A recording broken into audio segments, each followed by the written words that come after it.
Welcome back to the series of command line session recordings about how to set up a VAMDC node. This is number 4 in the series, in which we'll edit the data model to extend it to hold additional data.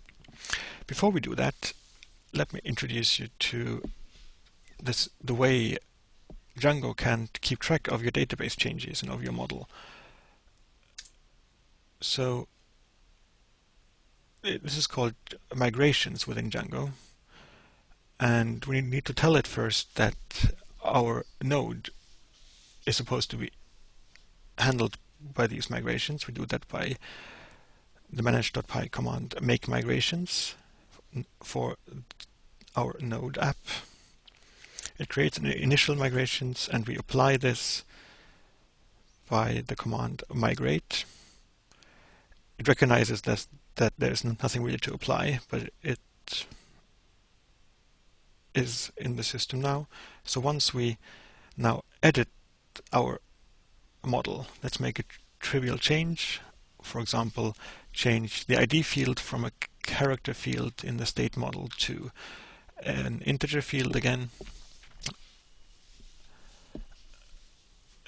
Let me speed up a bit here.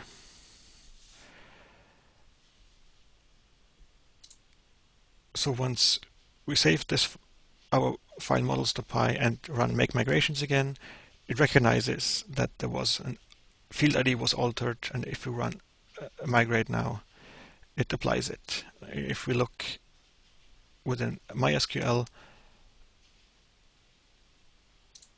now how this table now looks like, we see that the ID now is an integer. So the model change was applied to the database itself this way. Let's add a new model. For example, say we have not only species and states, but we have transitions between those states as well. We could add it like this, namely having a reference within our transition model to the lower state and the upper state. This will just be a foreign key that references an instance of the state model, and we add a field that holds, for example, the wavelength. In practice, you will have many more fields, of course, in each of these models, depending on what type of data you have.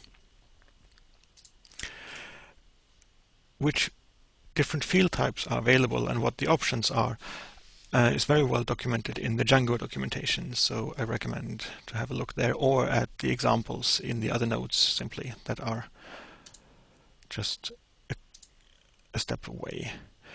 Now, if you want to run the migrations on our new model here, it complains, and it hints you what to do about this actually. If you have two foreign keys to the same model in one model, you need to add a related name argument to the model. So let's quickly do this. This is because Django adds a reverse name resolutions between foreign keys, so it needs to know how to call this simply.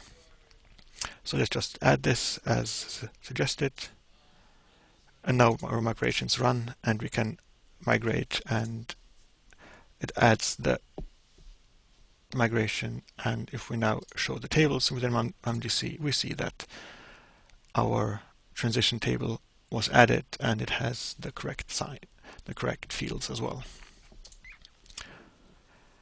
As a last step here, let me show you what you would do if you were running the other way around. Suppose you have already a MySQL database or any other database that holds your data, and you want to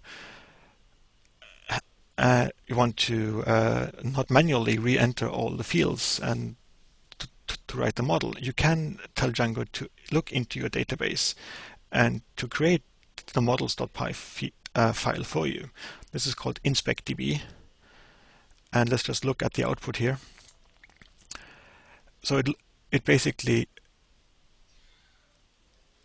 looks into your database and tries to write a first guess of a model. You will need to edit this somewhat.